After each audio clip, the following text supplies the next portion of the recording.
গল্পের শুরুতেই দেখা যায় বৃষ্টি ভেজা রাতে একটা লোক তার বসের গাড়ি দেখে আফসোস করছিল। লোকটির নাম বাল্যকী। আসলে বাল্যকী যার আওতায় কাজ করে সে একসময় তার ক্লাসমেট ছিল, তবে আজ তার পরিস্থিতি নিয়তি তাকে আজকে এই জায়গায় নিয়ে এসেছে এবং সেই কারণে বাল্যকী তার বসকে দেখে হিংসা করত। এরপর তার স্কুটি বাইরে রেখে সে একটি হসপিটালের ভিতরে ঢোকে আর সেখানে থাকা একজন লোক তাকে জিজ্ঞাসা করে, কিরে বাল্যকী, তোর স্ত্রীকে কি এই হসপিটালে ভর্তি করিয়েছিস? বাল্যকী বলে, কিন্তু গরিবদের ওয়ার্ডে। লোকটি তখন বলে, তোর বসের স্ত্রীকে কোথায় ভর্তি করিয়েছে? বাল্যকী বলে, তাকেও এখানে ভর্তি করিয়েছে, তবে সে ভিআইপি ওয়ার্ডে থাকে। আর এটি শুনে আমরা বুঝতে পারি বাল্যকীর স্ত্রী এবং তার বসের স্ত্রী আজ দুজনেই বাচ্চা জন্মাতে চলেছে।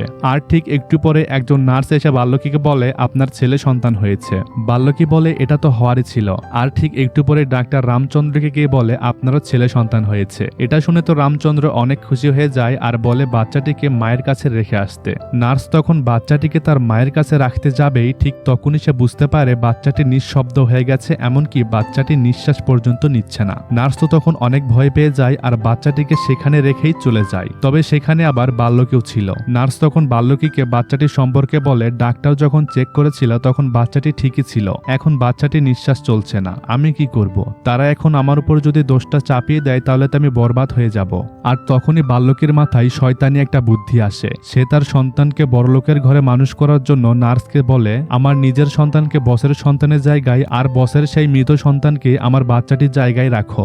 তবে প্রথমের দিকে বাল্যকীর কথায় নার্স রাজি হয় না, তবে তার নিজের কথা চিন্তা করে সে রাজি হয়ে যায়। এরপর তারা বাল্যকীর সন্তানকে তার বসের স্ত্রীর সন্তানটির পাশে রেখে যায়। আর যখন তার বসের সন্তানকে নিয়ে বাহিরে আসে তখন তার বসের সন্তানটি জেগে যায় আর জোরে জোরে কান্না করে ফেলে। বাচ্চাটির কান্না শুনে নার্স খুশি হয়ে যায় এবং নার্স ঠিক করে সেই বাচ্চাটিকে তার আগের জায়গায় রেখে আসবে। তবে বাল্যকী নার্সকে বাধা দেয় এবং বাচ্চাটিকে তার কোলে নিয়ে বলে, আমার সন্তান এখন রাজার মতো জীবনযাপন করবে আর এই বাচ্চাটির কপালে শুধু গোলামি লেখা রয়েছে। বাল্যকীর মুখে এমন কথা শোনার পরে নার্স তখন তাকে বলে, এমনটা করবেন না স্যার, এটা অনেক বড় একটা পাপ কাজ। এটা বলে নার্স তখন বাল্যকীর কাছ থেকে বাচ্চাটিকে নিতে চাইলে বাল্যকী নার্সকে ধাক্কা দিয়ে উপর থেকে নিচে ফেলে দেয় এবং এত উপর থেকে নিচে পড়ার ফলে নার্স অনেক আহত হয়। বাল্যকী দেখে নার্স পড়ে গিয়ে মরেনি, তবে অনেক আহত হয়ে আছে। আর তখনই বাল্যকীর বস রামচন্দ্র আর তার শ্বশুর সেখানে আসে। তখন রামচন্দ্র বাল্যকীকে বলে, জানিস বাল্যকী, আমার ছেলে সন্তান হয়েছে। তোর কি সন্তান হয়েছে রে? বাল্যকী বলে, আমারও ছেলে সন্তান হয়েছে। রামচন্দ্র শ্বশুর তখন বাল্যকীকে বলে, কি রে, তুই খোঁড়াচ্ছিস কেন, তোর কি হয়েছে? বাল্যকী বলে, না এমনি পা স্লিপ করেছে। আসলে সে নার্সকে ধাক্কা দেওয়ার সময় বাল্যকীও কিন্তু স্লিপ করেছিল, যার ফলে তার পায়ে ব্যথা পেয়েছিল। পরের দিন সকাল হলে রামচন্দ্র ও তার স্ত্রী সন্তানকে গাড়িতে উঠায় আর বাল্যকী তার স্ত্রী ও সন্তানকে অটোতে উঠায়। এভাবেই তারা এক রাস্তা দিয়ে আর বাল্যকীরা আরেক রাস্তা দিয়ে বাড়িতে যায়। আর কিছুদিন পর বাচ্চারা একটু বড় হলে রামচন্দ্র তার ছেলেটির নাম রাখে রাত। এটা শুনে বাল্যকী অনেক খুশি হয়ে যায়। এদিকে বাল্যকী তার ছেলের নাম রাখে বান্টু। তখন সবাই বাল্যকীকে বলে, এটা আবার কেমন নাম? নিজের সন্তানের নাম কি কেউ চাকরের নামে রাখে নাই? তবে বাল্যকীর এতে কোনো যায় আসে না, বাল্যকী জোর করেই তার নাম বান্টুই রাখে। কিছুদিন পর তাদের ছেলেগুলো আরেকটু বড় হয়ে যায়, এখন তারা স্কুলে পড়ে। বাল্যকী রাজবাবুর রেজাল্ট শিট দেখে সে গণিতে মাত্র 9 পেয়েছে। তখন বাল্যকী 9-এর সাথে 7 বসিয়ে দেয়। তখন সেখানে ম্যাডাম চলে আসে। ম্যাডাম বলে, কি করছো? বাল্যকী বলে, রাজবাবুর রেজাল্ট শিট দেখছিলাম। ম্যাম বলে, গণিতে কত পেয়েছে? বাল্যকী বলে, ম্যাম রাজবাবু তো গণিতে 97 পেয়েছে। এটা শুনে ম্যাম ছেলেটার উপর একটু খুশি হয়। অন্যদিকে বাল্যকী বাসায় ফিরে তার স্ত্রীর কাছ থেকে জানতে পারে তাদের ছেলে গণিতে 99 পেয়েছে। তবে বাল্যকী এতে খুশি হয় না, উল্টো আরো বলে, 100 নাম্বার তো আর পাইনি, আমি তার বয়সে সব সময় ফার্স্ট হতাম। তবে এটা শুনে ছেলেটার একটু মন খারাপই হয়। আর এভাবে 20টা বছর কেটে যায়। তাদের ছেলেগুলো এখন অনেক বড় হয়ে গেছে। এরপর এন্ট্রি হয় বস স্টাইলে মিস্টার আল্লু অর্জুনের। সে তখন একটা হেলিকপ্টারে উঠে চলে যাচ্ছিল আর সেই হেলিকপ্টার বাতাসের ধুলাই বাল্যকী সেখানে বসে কাশি দিচ্ছিল। আর তখনই তার ঘুম ভেঙে যায় আর সে বুঝতে পারে এটা তার স্বপ্ন ছিল। তার স্ত্রী আর তার মেয়ে বাহিরে কাঁথা ঝাড়ছিল আর সেই কাঁথার ধুলোর কারণেই তার কাশি পেয়েছিল। বাল্যকী সেখান থেকে দৌড়ে পাশের রুমে এসে দেখে বান্টু ঘুমাচ্ছে। বাল্যকী তখন বান্টুকে জাগিয়ে বলে, এখনই বাস স্টপে যা, তোর দাদি গ্রাম থেকে আচারের পার্সেল পাঠিয়েছে, তুই এখনই বাস স্টপে গিয়ে সেটা নিয়ে আয়। বান্টু তখন ঘুম থেকে উঠে উঠে ব্রাশ করতে যায়। তার ব্রাশটা খুবই শক্ত ছিল, কিন্তু কিছুই করার নাই, প্রতিদিন তাকে এই ব্রাশ দিয়েই তার দাঁত মাজতে হতো। ওদিকে আজ রাজ বিদেশ থেকে পড়ালেখা শেষ করে বাসায় ফিরছে। বাল্যকে তাকে স্বাগতম জানানোর জন্য বাইরে কাজের লোকদের সবকিছু রেডি করতে বলে। তবে বাসায় সবকিছুই আছে, কিন্তু কদু নেই। রাজকে বরণ করতে হলে কদুর প্রয়োজন। বাল্যকে তখন বান্টুকে ফোন করে একটি কদু আনতে বলে। বান্টু বলে আমার কাছে তো টাকা নাই। বাল্যকে বলে তোর দাদির সেই আচারের পার্সেলটা বিক্রি করে দে। বান্টু কি আর করবে, কোনো উপায় না পেয়ে অটোতে করে কদুটি নিয়ে আসে। বান্টু তখন অটো থেকে নেমে এই বাড়ির দিকে এক দৃষ্টিতে তাকিয়ে থাকে আর মনে মনে ভাবে এই বাড়িতে যে জন্ম নিয়েছে তার ভাগ্য কতই না ভালো। বান্টু তখন বাড়িটির ভিতরে ঢুকতে চাইলে বাল্যকি তাকে ভিতরে ঢুকতে দেয় না। তখনই বান্টু তাকে বলে ছোটবেলা থেকেই দেখছি তুমি আমাকে এই বাড়ির ভিতরে ঢুকতেই দিচ্ছ না, সমস্যাটা কি বলতো? তখন বাল্যকি বলে এই বাড়িটা শুধু ভাগ্যমানদের জন্য, তোর মতো কপাল পোড়ার জন্য নয়। আর তখনই কারে করে রাজবাবু সেখানে আসে। বাল্যকি রাজবাবুকে নিয়ে ভিতরে গেলে আর তখনই অটোওয়ালা বান্টুকে বলে স্যার ব্যাগগুলো কি ভিতরে রাখবো? বান্টু তখন অটোওয়ালাকে বলে আমি যদি এই বাড়িতে জন্মাতাম তাহলে কি তোর অটোতে চড়ে ঘুরতাম? এর পরের দিন সকালে বান্টু টেবিলে বসে থেকে খাবার খাচ্ছিল। তখন বান্টুর বোন এসে তার বাবাকে বলে বাবা অফিসে যাওয়ার সময় আমাকে টেইলারের কাছে ছেড়ে দিও। তার বাবা বলে আমার একটা কাজ আছে, তুই বান্টুকে নিয়ে যাস। বান্টু তার ইন্টারভিউর কাগজ দেখিয়ে বলে ভাইয়ের আজ ইন্টারভিউ আছে বাবা। বাল্যকি বলে ইন্টারভিউ তো 10টায় আর এখন বাজে 8টা, এই 2 ঘন্টায় মানুষ দুবাই থেকে ঘুরে আসতে পারে। বান্টু তখন খাবার রেখে রাগ করে উঠে চলে যায়। বাহিরে তার বোন অপেক্ষা করছিল। তখনই কয়েকজন ছেলে বাইক নিয়ে এসে বান্টুর বোনের ওড়না ধরে টানে, এমনকি গলায় ফাঁসি লেগে যায় এবং বান্টু সেখানে এসে তাকে সিধা করে দেয়। একটুর জন্য তার বোন দুর্ঘটনার হাত থেকে বেঁচে যায় এবং সেই ছেলেগুলো বান্টুর বোনের ওড়নাটি নিয়ে সেখান থেকে চলে যায়। বান্টু তখন তার বোনকে কিছু টাকা ধরিয়ে দিয়ে তাকে একাই টেলার্সে যেতে বলে। অন্যদিকে বান্টু চলে আসে সেই ছেলেগুলোর কাছে। বান্টু তখন সেই ছেলেগুলোকে বলে ভাই ওই ওড়নাটা আমার বোনের, ওটা আমাকে ফেরত দিয়ে দাও, আমি চলে যাব। তখন সেখানে থাকা একজন ছেলে তাকে বলে রন্নাটি নিয়ে যা আর তোর বোনকে নিয়ে আয়। এবং কথাটি শুনে বান্টু একেবারে রেগে যায় এবং হাতে থাকা ফাইলটি ফেলে দিয়ে ছেলেগুলোকে ইচ্ছামতো মারতে শুরু করে। ছেলেগুলো একসময় তাদের লিডারকে ফোন করতে চাইলে বান্টু তাদেরকে বল মেরে ফোনটি ফেলে দেয়। আরেকজন ওড়নাটির উপরে পা দিলে বান্টু ওড়নাটি টান দিয়ে তাকে ফেলে দেয়। আরেকজন বল মারলে ওড়নাটা বলের সঙ্গে পেঁচিয়ে পানিতে পড়ে যায়। বান্টু তখন ভেজা ওড়নাটি নিয়ে সেই ছেলেগুলোকে মেরে ওড়নার সকল পানি বের করে ফেলে। এর পরের জনকে মেরে ওড়নাটি বাতাসে শুকিয়ে নেয়। আর এবার ওড়নাটি যখন বান্টু চায় তখন সেই ছেলেগুলো ভয় পেয়ে সেই ওড়নাটি গুছিয়ে বান্টুর হাতে তুলে দেয়। বান্টু ওড়না আর ফাইল নিয়ে সেখান থেকে চলে আসছিল। তখনই তার বোন তাকে ফোন দেয়। তখন বান্টু বলে ওড়না তাদের থেকে নিয়েছি। তার বোন বলে তারা ওড়নাটা দিয়েছে? বান্টু বলে ওরা খুব ভালো মানুষ, ওরা ওড়নাটি ধুয়ে একদম শুকিয়ে দিয়েছে। বান্টু সেখান থেকে একটি অফিসে ইন্টারভিউ দিতে আসে। আর এটি হচ্ছে একটি ট্রাভেল কোম্পানি, মানুষকে বিভিন্ন জায়গায় ভ্রমণ করতে সাহায্য করে। তখন কোম্পানির HR আসেনি, তাই রাভেন্দার নামে এই লোকটি বান্টুর ইন্টারভিউ নিচ্ছিল। তখন রাভেল তাকে জিজ্ঞাসা করে আচ্ছা তুমি ট্রাভেল কোম্পানিতে কেন চাকরি করতে চাও? বান্টু বলে আমার বাবার টাকা নাই, এই কোম্পানিতে জব করলে বিভিন্ন জায়গায় ফ্রিতে ঘুরতে পারবো। রাভেন্দার তার পরিবার সম্পর্কে জানতে চাইলে বান্টু তখন তার বাবার সম্পর্কে তাকে বলতে থাকে। রাভেন্দর তখন বান্টুর বাবার সম্পর্কে জানতে পেরে সে একটু কষ্টই পায় আর বলে তুমি কিভাবে এত কষ্ট করে সেই বাড়িতে থাকছো? কিছুক্ষণ পর কোম্পানির HR আসেন। রাভেন্দ্র তাকে তার সঙ্গে দেখা করিয়ে দেয়। বান্টু তখন HR এর রুমে ঢুকতেই যাবে, ঠিক তখনই তাকে দেখে অবাক হয়ে বাহিরে চলে আসে। রাভেন্দ্র তাকে বলে কি হয়েছে? বান্টু তাকে সবকিছু খুলে বলতে থাকে। কিছুক্ষণ আগেই তার বোনকে বিরক্ত করার জন্য তাকে পিটিয়েছেন। রাভেন্দ্র বলে লোকে ইন্টারভিউ দিতে আসলে নারিকেল ফাটিয়ে আসে, আর তুমি কিনা HR এর মাথা ফাটিয়ে এসেছো। বান্টু বলেন আমি তাহলে এখন কি করব? রাভেন্দ্র বলে সোজা গিয়ে HR এর পা ধরে ক্ষমা চাও। বান্টু উপরে গিয়ে HR এর পা ধরে উল্টো করে দেয়। আর HR এর নাম ছিল শেখর। শেখর শুধু বলতে থাকে আমাকে সোজা করো। বান্টু তাকে সোজা করলে শেখরের মাথা ঘুরছিল। এই অবস্থায় বান্টু তার টেবিলের উপর থেকে কাগজে সিল মেরে নেয়। এরপর বান্টু বাইরে এসে রাভেন্দ্রকে কাগজ দেখিয়ে বলে আমার চাকরি হয়ে গেছে। এবং এরপর আমাদের ARK নামক একটি কোম্পানিকে দেখানো হয়, যেই কোম্পানি ছিল রামচন্দ্রের। তো রামচন্দ্র কোম্পানিতে এসে দেখে কোম্পানিতে কোনো কাজ হচ্ছে না। তো ম্যানেজারকে বলে কি অবস্থা ম্যানেজার, কোম্পানিতে কেন কাজ হচ্ছে না? ম্যানেজার বলে স্যার স্টক তো শেষ হয়ে গেছে, স্টকে কোনো মাল নাই। রামচন্দ্র বলে তাহলে তাড়াতাড়ি মাল আনার ব্যবস্থা করো। ম্যানেজার বলে স্যার মার্কেটে তো পাওনা বেড়ে গেছে, তাই কেউ মাল দিতে চাচ্ছে না। রামচন্দ্র বলে তাহলে ব্যাংক থেকে লোন লাও আর তাড়াতাড়ি মাল নিয়ে আসো। ম্যানেজার বলে স্যার কোনো ব্যাংকই তো আমাদের লোন দিতে চাচ্ছে না। রামচন্দ্র বলে আচ্ছা তাহলে ঠিক আছে, আমি দেখতেছি কি করতে পারি। এটা বলে রামচন্দ্র যখন সামনের দিকে আসতে থাকে তখন সে রাজকে দেখতে পায়। রাজ কানে হেডফোন লাগিয়ে গান শুনছে। রামচন্দ্র তখন ভাবতে থাকে এটা কি আমারই সন্তান, একে যদি আমি সোনার থালা দেই সেটাতে করেও সে ভিক্ষা করবে। এরপরের দৃশ্যে আমাদের নায়িকা আম্মুর এন্ট্রি হয়। গাড়ি থেকে নেমে সে লিফটে ওঠার সময় সময় বান্টুকে দেখতে পাই আর বান্টু আম্মুর পায়ের দিকে এক নজরে চেয়ে থাকে।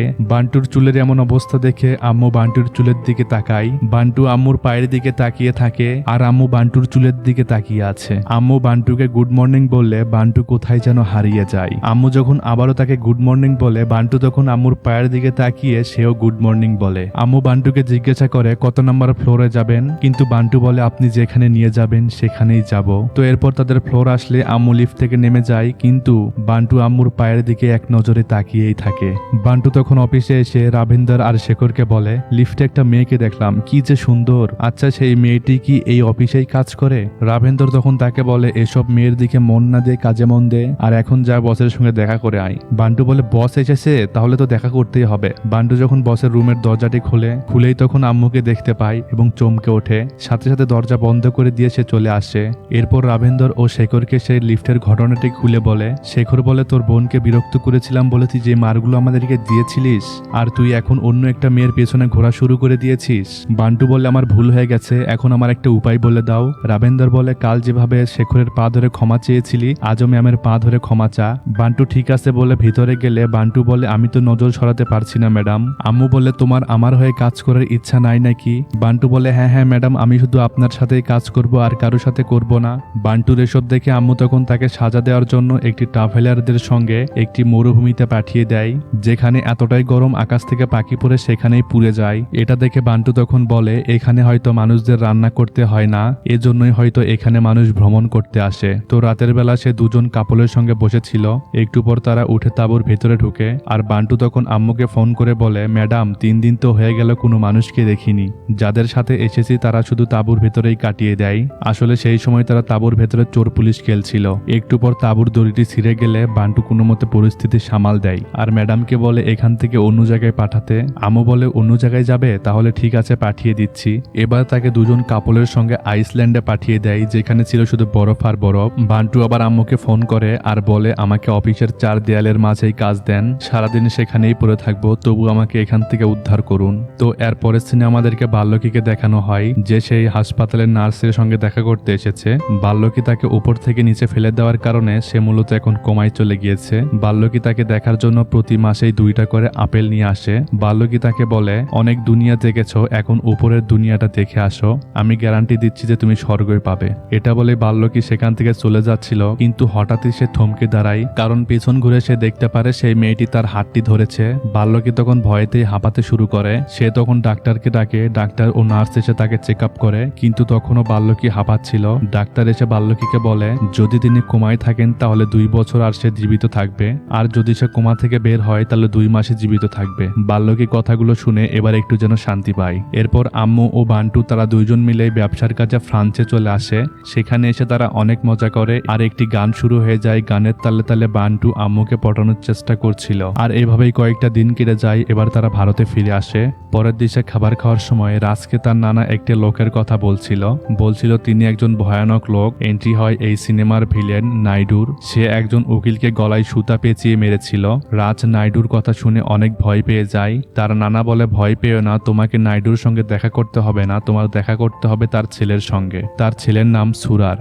আর তখনই নাইডুর ছেলে সুরাকে দেখানো হয়। সে তার বাবাকে একটা কাগজ দেখিয়ে বলছিল ARK কোম্পানির একটা লোন প্রয়োজন, আর আমার সেই কোম্পানির শেয়ার প্রয়োজন। এদিকে রাজের নানা তাকে বলে আমাদের কোম্পানির সম্পর্কে সে সবকিছুই জানে। আসলে নাইডু তার ছেলেকে শেয়ার কেনার জন্য পাঠাচ্ছে, আর তোমার বাবা তোমাকে পাঠাচ্ছে সেই অফারটি মানা করার জন্য। এরপর রাজ কোট পরে গাড়ি নিয়ে বের হয়ে পড়ে তার সঙ্গে দেখা করার জন্য। এদিকে বান্টু বাসে করে আসছিল, তখন আম্মু তাকে ফোন করে একটি হোটেলে আসতে বলে। রাজ গাড়ি থেকে নেমে তাদের অফিসের ভিতরে আসে। কাশিরাম তাকে বলে তুমি একদম ভয় পেও না, তোমার বাবা পাশের হোটেলেই রয়েছে। রাজ বলে সত্যি বলছেন তো? এরপর দেখা যায় তার বাবা হোটেলে বসে ল্যাপটপ দিয়ে তাদের মিটিং দেখছিল, আর ব্লুটুথ এয়ারপোর্টের মাধ্যমে রাজের সঙ্গে সে কানেক্টেড ছিল। সুরা তখন রাজকে বলে তোমার কোম্পানির কি অবস্থা সেটা আমি ভালো করেই জানি। তোমার কোম্পানিতে লোনের প্রয়োজন, আর আমার এই কোম্পানিতে শেয়ার প্রয়োজন। আমি তোমার কোম্পানিতে লোন দিতে পারবো, কিন্তু তার বিনিময়ে আমাকে তোমার কোম্পানির পার্টনারশিপ হিসেবে রাখতে হবে। রামচন্দ্র এসব শুনে তার ছেলেকে অফারটি না করে দিতে বলে। অন্যদিকে দেখা যায় রামচন্দ্র যে হোটেলে বসেছিল সেই হোটেলে বান্টু আর আম্মু আসে। এখানে তারা একজন লোকের সাথে দেখা করার জন্য এসেছে।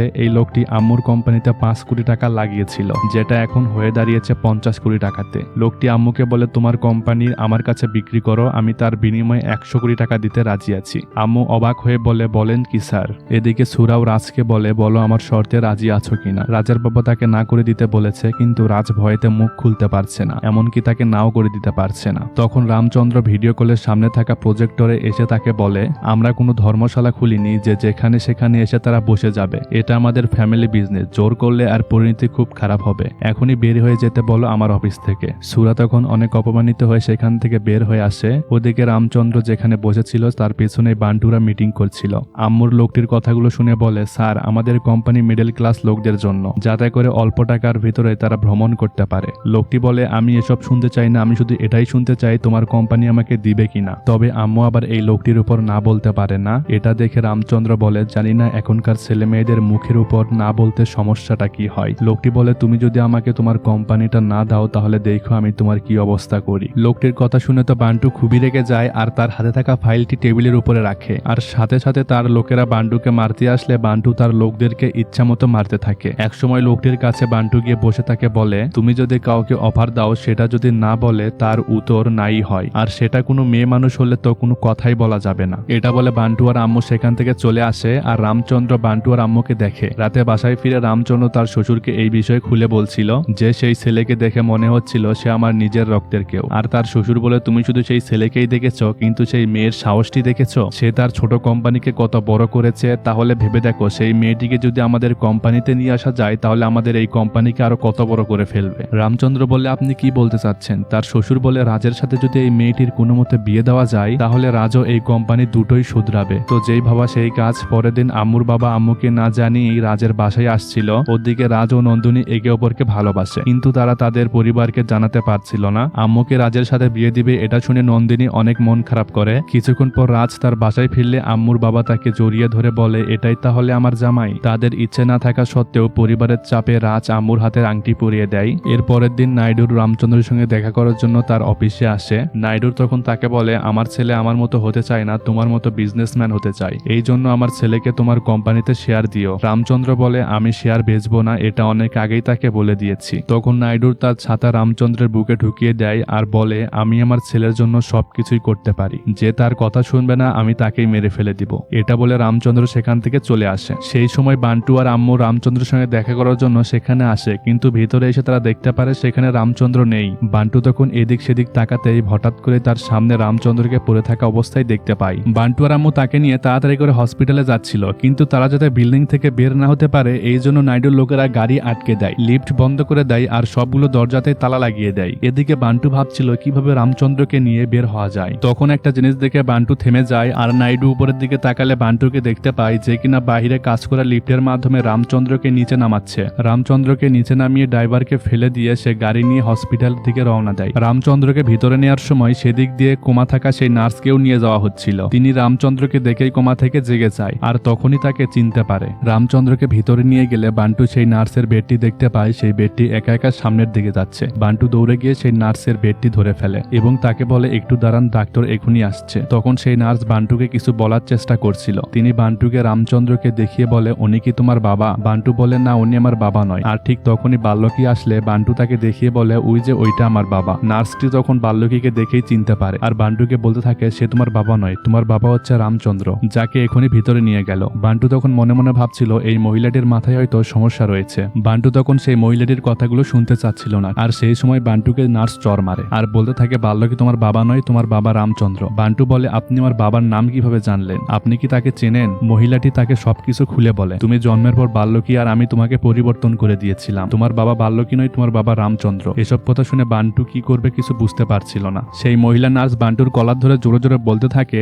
রামচন্দ্রকে ডাকো, আমি সবকিছু তাকে খুলে বলবো। বান্টু কি করে বুঝে ওঠার আগেই মহিলাটি সেখানেই মারা যায়। ডাক্তাররা এসে তাকে সেখান থেকে নিয়ে যায়। কিছুক্ষণ পর তার আসল মা আসলে বান্টু তার দিকে চেয়ে থাকে। এরপর বান্টুর পালিত বাবা অর্থাৎ বাল্যকীর সাথে সেখান থেকে আসছিল। তখন বাল্যকী নার্সের ডেড বডি দেখতে পায়। বাল্যকী একটু খুশি হয়ে বলে অনেক কষ্ট পেয়েছে, নিয়ে যাও তাকে। সেখান থেকে নিয়ে যাওয়ার পরে বান্টু তাকে বলে এই লোকটিকে চিনো তুমি? বাল্যকী বলে না, আমি তাকে চিনি না, তবে দেখা হলো তাই বললাম, জানি না সে কি পাপ করেছিল, যার কারণে তার এভাবে মৃত্যু হলো। তখনই বান্টু বাল্যকের গালে কষে একটা চর মারে। বাল্যকি কিছু বলতেই যাবে, ঠিক তখনই বান্টু এইরকম করে আর বলে, ছোটবেলা থেকে মিথ্যা শুনতে শুনতে ক্লান্ত হয়ে গেছি আমি, কিন্তু তুমি মিথ্যা বলতে বলতে ক্লান্ত হও না কেন? ভালো হবে যদি এই মিথ্যা খেলাটা এখানেই বন্ধ করো। এটা বলে বান্টু সেখান থেকে চলে আসে। বন্ধুরা, নেক্সট পার্ট দেখার জন্য ভিডিওতে লাইক করে চ্যানেলটি সাবস্ক্রাইব করে দাও।